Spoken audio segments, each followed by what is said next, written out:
Dan kalau dibaca revisinya, kalau mau jujur, jujurlah di bagian mana yang harus menimbulkan gejolak. Coba kalian baca. Saya sudah kirim ke teman-teman wartawan tadi. Ya, di bagian mana coba yang masih menimbulkan gejolak yang mana? Apa? Coba sebutkan satu yang menimbulkan gejolak. Misalnya penambahan. Ya, penambahan yang mana? Sebut. Ini yang sering jadi kalau masa pensiun apa masalahnya? Itu kan prajurit aktif. Yang saya sampaikan tadi kemarin saya lihat di masyarakat salah satunya soal operasi selain militer Pak. Nah itu kan dari dulu sudah ada operasi militer selain perang. Banyak yang beranggapan bahwa itu kemudian dapat berpotensi menjadi pasal karet. Jadi gimana dari sana? Operasi militer selain perang itu kalau ada bencana, pemulihan bencana itu operasi militer selain perang. Kalau ada jembatan putus, itu jembatan darurat dibangun oleh militer, itu namanya operasi militer selain perang. Ya, kalau ada pemberontakan bersenjata misalnya, itu juga menjadi bagian dari operasi militer selain perang. Jadi operasi militer selain perang itu harus digarisbawahi selain perang. Jangan operasi militernya, tapi selain perang. Sekarang mana yang menurut kalian kontroversial lagi yang mana? Mas, sebenarnya bukan terkait kontroversial, namun masyarakat menganggap ini terlalu terburu-buru. Itu gimana? Undang-undang ini sudah dari beberapa tahun lalu kan direvisikan. Ini kan bukan ujuk-ujuk, dari berapa tahun lalu. Coba searching, kalian kan wartawan. Browsing dari kapan nih RUU revisi Undang-Undang TNI ini mulai digodok? Sudah berapa tahun yang lalu kan? Mungkin yang dari catatan karena tidak ada di Prolegnas 2025 Pak. Begitu. Iya, tapi kan ini sudah direncanakan lama. Jadi kalau undang-undang itu misalnya sudah matang ya, sudah bisa untuk segera untuk diundangkan, kenapa enggak dibicarakan? Ini kan untuk memperkuat fungsi-fungsi yang selama ini sudah ada, tapi belum diakomodir oleh undang-undang. Waktu kita COVID, kita punya kepala BNPB jenderal aktif, Jenderal Doni Munardo. Itu nggak diakomodir dalam undang-undang loh. Tapi kalian protes nggak?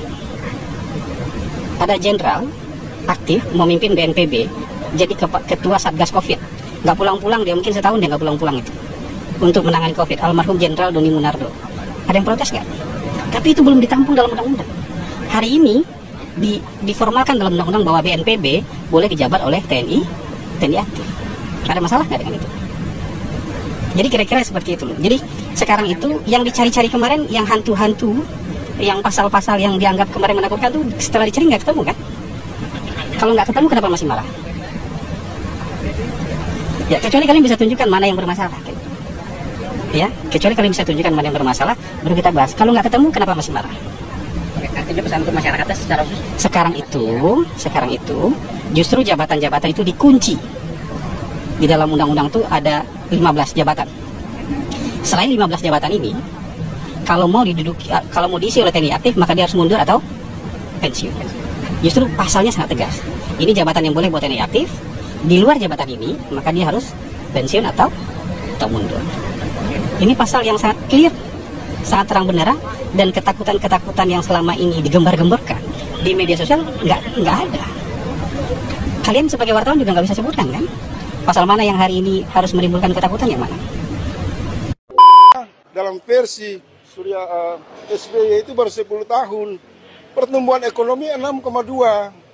Demokrasi berjalan bagus. Tidak ada di fungsi ABRI. Tidak ada pembunuhan kilometer 50. Jadi ini akal-akalan kawan-kawan saya yang mengklaim petisi koalisi sipil dalam rangka membangun propaganda pengalihan isu. Karena rakyat fokus kepada kejahatan sipil. Joko Widodo, diktator ulung. Dia bukan militer. Jadi ini sipil 27 tahun reformasi, brengsek semua, busuk semua, maling semua, kemudian cuci tangan menyalahkan yang lain. Bukan berarti kita mendukung militerisme, saya lawan. Tapi fakta 27 tahun reformasi, pencuri, garong, penipu, itu sipil. Aksi mahasiswa menolak Undang-Undang TNI di Kabupaten Mojokerto dilaksanakan di depan gedung DPRD. Tapi anehnya, Korlapnya nggak tahu siapa ketua DPRD-nya, teman-teman. Ini aneh bin ajaib nih. Kita lihat dulu videonya ya. Mana SK-nya? Mana SK-nya ya kan?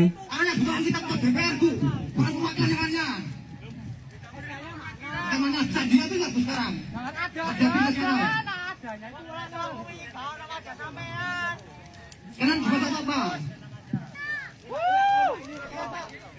Teman-teman.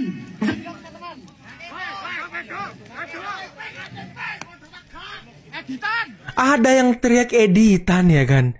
Ini aneh bin ajaib nih. Mahasiswa demo di kantor DPRD, tapi nggak tahu ketua DPRD-nya siapa teman-teman. Padahal ini kan mereka aksi di Kabupaten Mojokerto. Otomatis mahasiswa yang aksi ini orang Mojokerto. Kok bisa nggak tahu gitu? Padahal DPRD ini kan sudah dilantik kurang lebih 5 bulan lamanya teman-teman. Jadi mereka sudah menjawab 5 bulan. Kok mereka bisa nggak tahu? Ini kaum-kaum intelektual atau apa ini? Modelan-modelan seperti ini. Saya curiga nih ya, bupatinya pun mereka nggak tahu nih. Mereka mungkin bakal tahu siapa bupati, siapa ketua DPRD-nya, siapa anggota DPRD-nya. Kalau mereka mau kirim proposal teman-teman. Gimana menurut kalian? Coba komen di bawah ya. Ternyata Mahasewa ditunggangi. Besar berasal dari luar Jakarta, diantaranya. Aduh, sudah kuduga, ternyata bukan mahasiswa, ternyata Mahasewa. Pantes yang di demo RUU TNI bukan RUU perampasan aset. Ternyata penjaga koruptor. Aduh, ngakak. Komen nih. Kira-kira bayaran siapa? 16% atau 24%? Atau anaknya Imam Mahdi? Komen.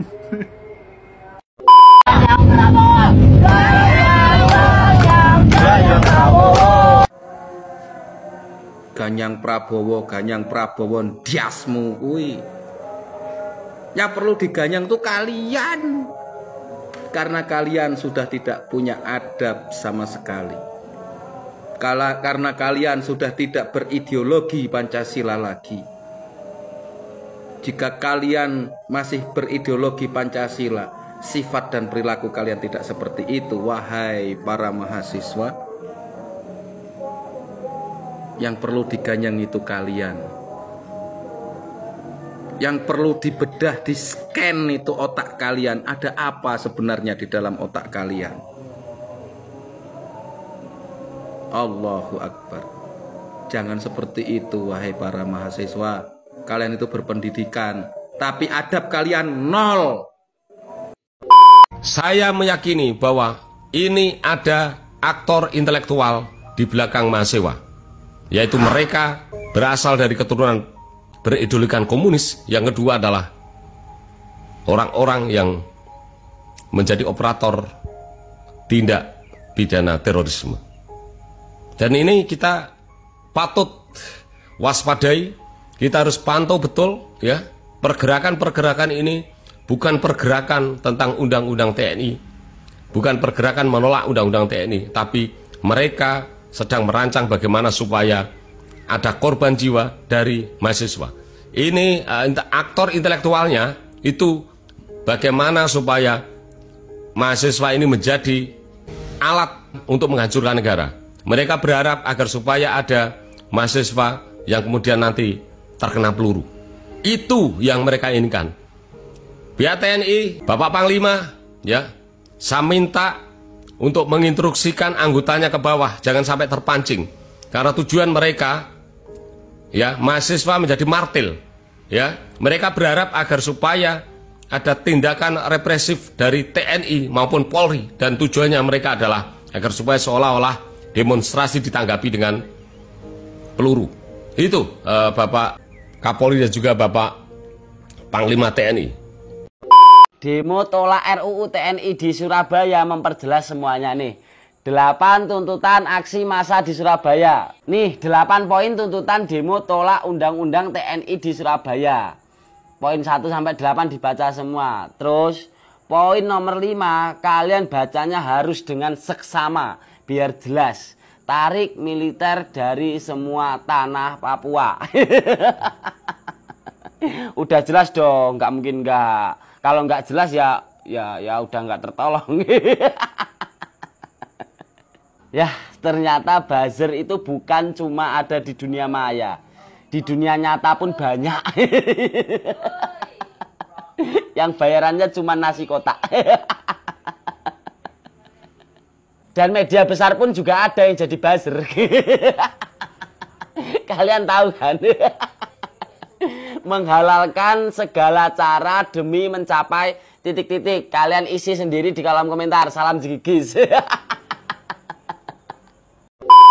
Ada yang lucu ya, tadi gue lihat video prajurit 1 TNI yang menggunakan kendaraan bermotor mau dinas, tiba-tiba disamperin sama orang-orang yang demo, marah-marah di situ.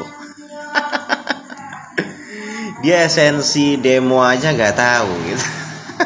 Kemana harus arah tujuannya untuk demonstrasi. Aduh.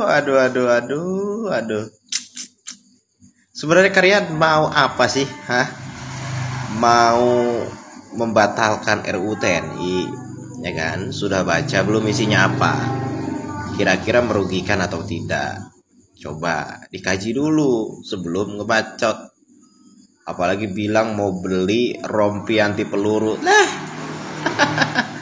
kejauhan bro deh. Anda terlalu sangat-sangat overthinking. Ini soal RUU TNI ini, ya ampun, ribut banget. Ya, saya lagi scrolling TikTok, terus saya ada lihat mahasiswa yang demo, terus saya baca-baca komennya tuh. Kebanyakan adik-adik yang masih bau kencur. Terus komennya begini.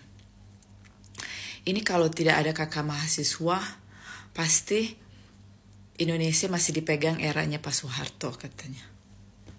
Adik-adik, kalian aja belum dicetak. Bagaimana bisa tahu eranya Pak Harto coba? Suka ngarang aja ya kan. Emang kalian itu punya ini pintu Doraemon, bisa melihat masa lalu ya. Suka aneh-aneh aja kalian ini, bikin ribut aja di Indonesia. Ini sebenarnya yang demo itu mahasiswa apa mahasiswa sih? Jadi makin curiga kalau yang demo ini benar-benar mahasiswa. Gini ya guys ya, waktu demo di Surabaya ya, mereka itu memberikan 8 tuntutan. Dan di antara tuntutan itu ada nomor 3, 4, 5 itu sangat janggal dan mencurigakan. Lu baca ya. Mereka menyuruh menarik seluruh TNI dari Papua. Janggal nggak tuh?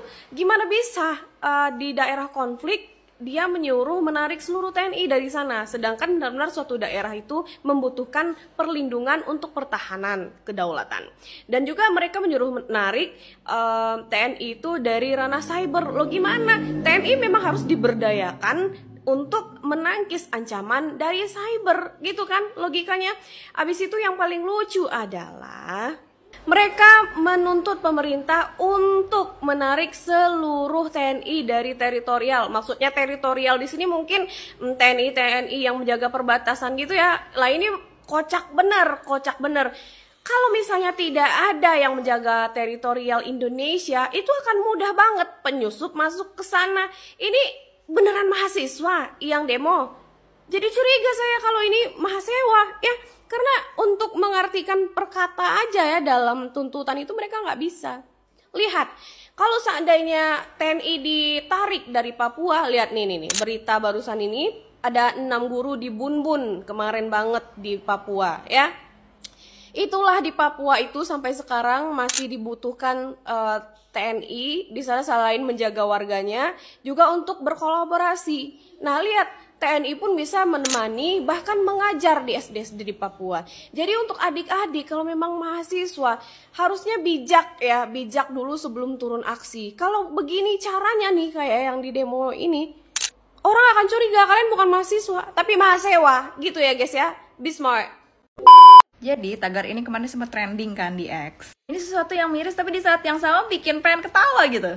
Jadi kan demo yang kemarin-kemarin ini kan gara-gara masalah RUU TNI yang disahkan menjadi UU TNI sekarang ya kan. Banyak yang kontra dengan pemerintah itu takut kalau misalkan terjadi duifungsi militer. Ketakutan ini tuh agak berlebihan gitu karena gara-gara peresmian UU TNI itu mereka takut kalau misalkan ntar bisa tiba-tiba dijeder di jalan gitu.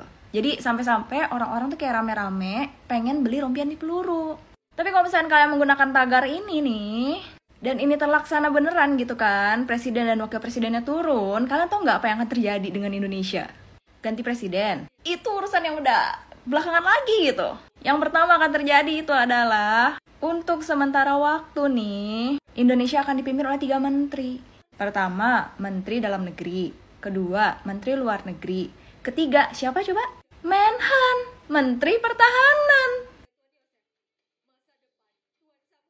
Jadi kalau misalkan kalian takut dengan diresmikannya UU TNI itu akan membuat Indonesia dikuasain sama militer, tapi di saat yang sama kalian mendukung tagar ini, secara nggak sadar kalian sendiri tuh mendukung terjadinya supremasi militer gitu. Ya kan Menhannya jadi berkuasa, salah satu di antara 3 menteri yang berkuasa gitu. Jadi beneran Kementerian Pertahanannya ini langsung mengurus negara kita gitu, menguasai negara kita. Tapi kak waktu 98 kok setelah turunnya Presiden Soeharto langsung ganti presiden? Iya karena waktu itu yang turun itu cuma Pak Soeharto doang, masih ada Pak Habibie sebagai wakil. Ketika presiden diturunkan paksa seperti itu, ya wakilnya naik menjadi presiden. Begitu juga dengan kejadiannya Pak Gus Dur. Waktu Pak Gus Dur diturunkan dari jabatan presiden, digantikan langsung oleh Ibu Megawati menjadi presiden kelima kita. Kenapa? Karena Ibu Mega pada waktu itu posisinya adalah wakil presiden. Nah sekarang nih, kalau kalian-kalian yang nggak suka dengan pemerintahan Pak Prabowo, nggak puas dengan hasil kinerjanya yang baru 5 bulan, dan kalian udah bener-bener pengen menurunkan Pak Prabowo gitu, ganti presidennya, emang kalian mau kalau misalnya Pak Gibran yang naik jadi presidennya?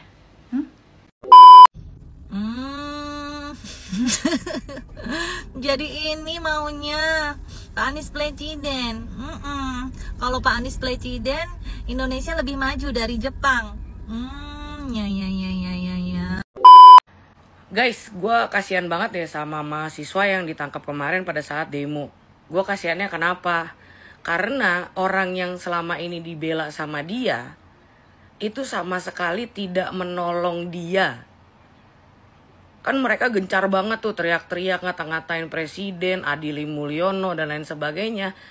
Dan orang yang minta mereka melakukan hal tersebut itu tidak membantu sama sekali guys. Jadi mereka itu benar-benar ditinggal sendirian. Gimana rasanya sekarang ngebela orang yang salah? Nggak dibantu kan? Nggak dilihat kan? Apa faedahnya buat kamu? Nggak ada kan? Gimana kamu mau bikin SKCK buat kamu kerja nanti? Emang kamu bakalan dikasih kerjaan sama orang yang kamu bela selama ini? Enggak lah. Enggak akan. Dia selalu lepas tangan. Itu karakternya dia udah terkenal di mana-mana. Dia selalu lepas tangan, dia nggak mau peduli, ya kan? Gitu. Jadi makanya buat temen-temen semuanya, kalau lu pengen bela orang, lihat-lihat dulu. Kalau lu pengen bantu orang, lihat-lihat dulu. Lihat aja Mami Nunung sekarang tuh. Contohnya. Jadi bantulah orang-orang yang menurut kamu lebih layak dibantu dibandingkan mereka yang tidak akan pernah tahu rasanya untuk bisa berterima kasih sama kamu. Percaya sama gua. Raja Kodok. Aku Raja Kodok.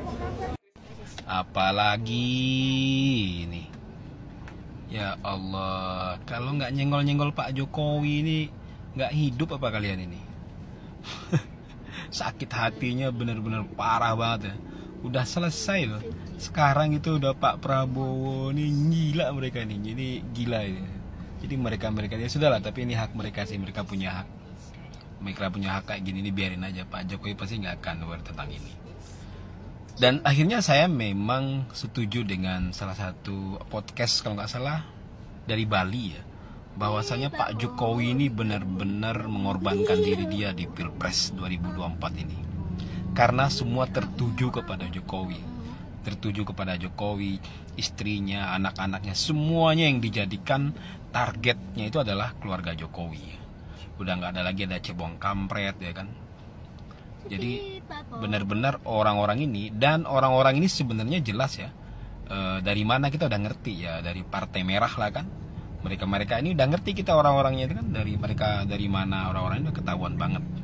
Walaupun dari ada juga yang dari grupnya Anies, tapi udah nggak terlalu karena kan Anies didukung Nasdem, PKB, PKS, nah sekarang udah gabung semua sama Prabowo ya. Hanya yang tersisa menurut saya ya tinggal yang 16% yang masih sakit hati itu.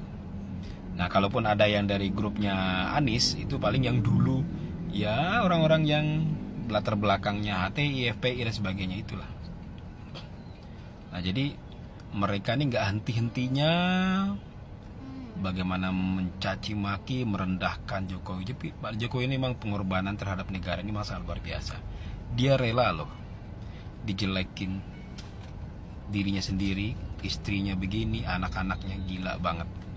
Bagaimana Pak Jokowi ini benar-benar kalau kata Bang Arif itu mengorbankan dirinya ya demi Pak Prabowo bisa jadi presiden. Makanya wajar kalau Pak Prabowo sangat menghormati, mengapresiasi apa yang dilakukan oleh Jokowi. Karena seperti yang pernah kita bahas, Pak Prabowo ini kan kehormatannya kembalikan sama Jokowi, bahkan menjadi presiden. Dan presiden ini adalah impian Pak Prabowo. Lu bisa ngebayangin gak sih ketika lu punya impian lu tuh terwujud, itu gimana lu merasa luar biasanya. Dan ada orang yang membantu mewujudkan cita-cita dan impian lu tuh pasti merasa berutang budi kan sama orang itu kan, pasti dong. Benar gak?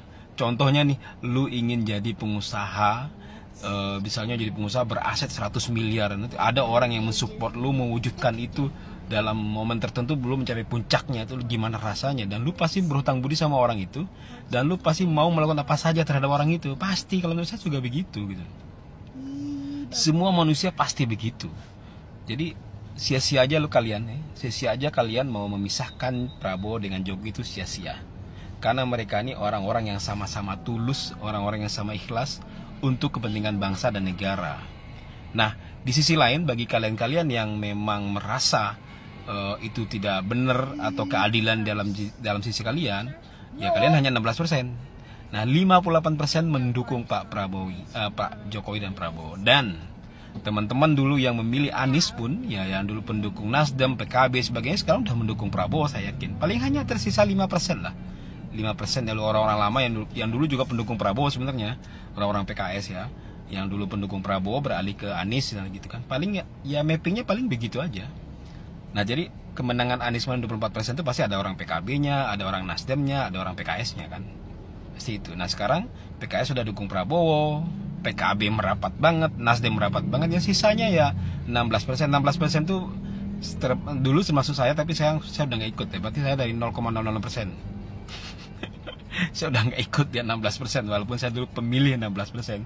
Tapi gara-gara ini saya sangat menyayangkan nih orang-orang ini masih saja, Denny Siregar lah, si Bahrawi lah, si Guntur Romli lah, siapa lagi tuh kalau di Twitter tuh ada yang namanya si John lah, siapa namanya tuh, gila mereka ini emang. Penyakit hatinya tuh nggak hilang-hilang ya, jadi udah bulukan hatinya tuh, parah. Dua kata buat pemerintahan Prabowo Gibran, Mas. Omon-omon. Aduh, ini Mas ini saya tahu dari kader Banteng. Bilang Pak Prabowo omon-omon. Dari zaman dulu cuma Pak Prabowo yang memberantas korupsi, dari Pertamina, minyak, timah, dan lain-lain. Dan kenapa Anda nggak berani demo RUU perampasan aset, demo hukuman mati koruptor? Kenapa nggak berani? Coba demo lah berjilid-jilid sampai desak tuh DPR-nya, desak biar disahin. Ada kaum 16%, move on. Kocak ada. Kita terus mendorong agar RUU perampasan.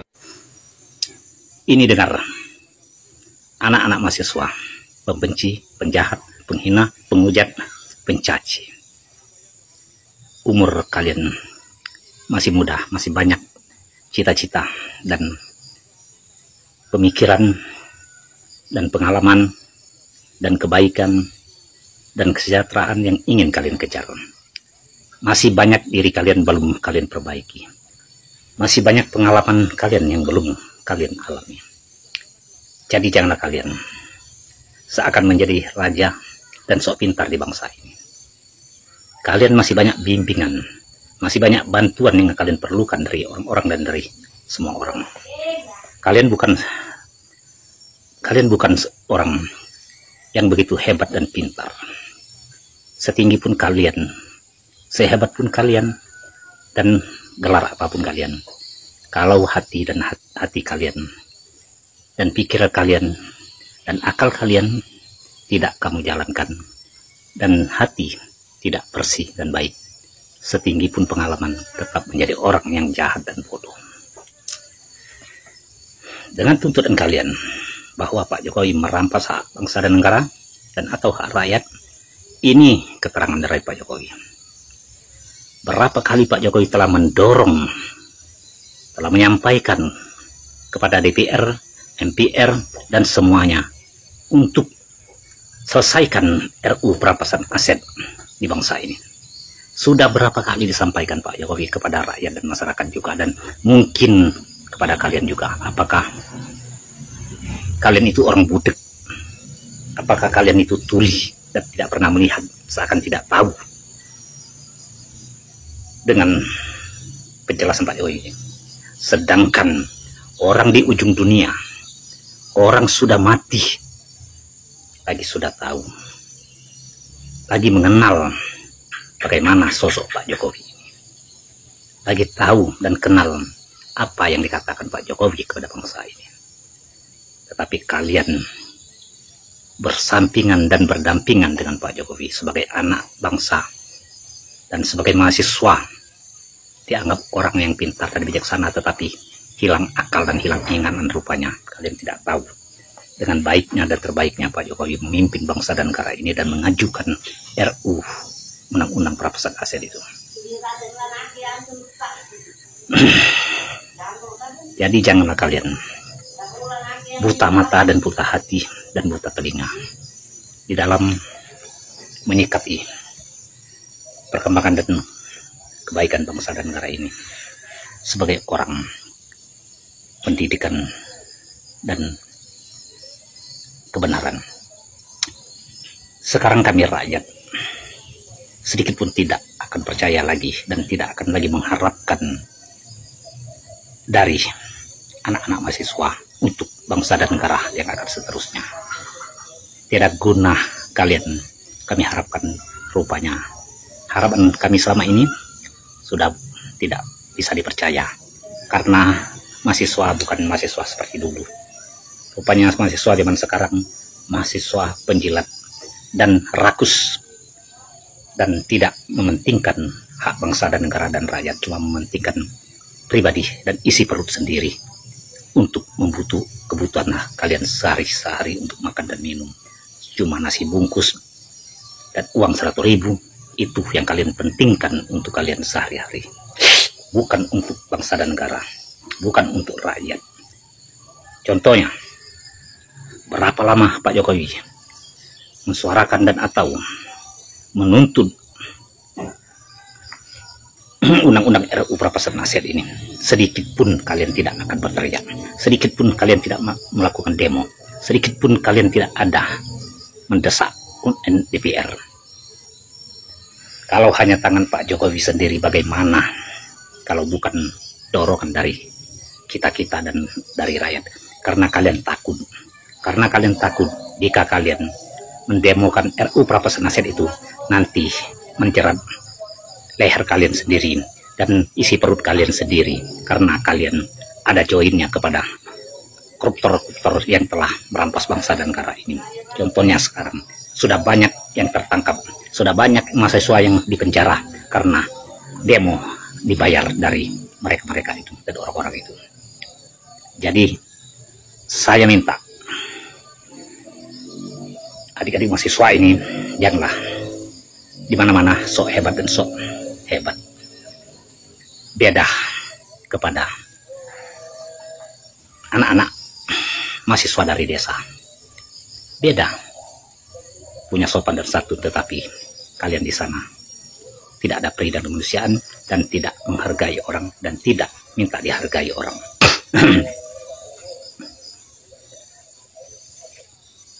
Jadi tolong hentikan dan atau teruskan demo kalian agar kalian dapat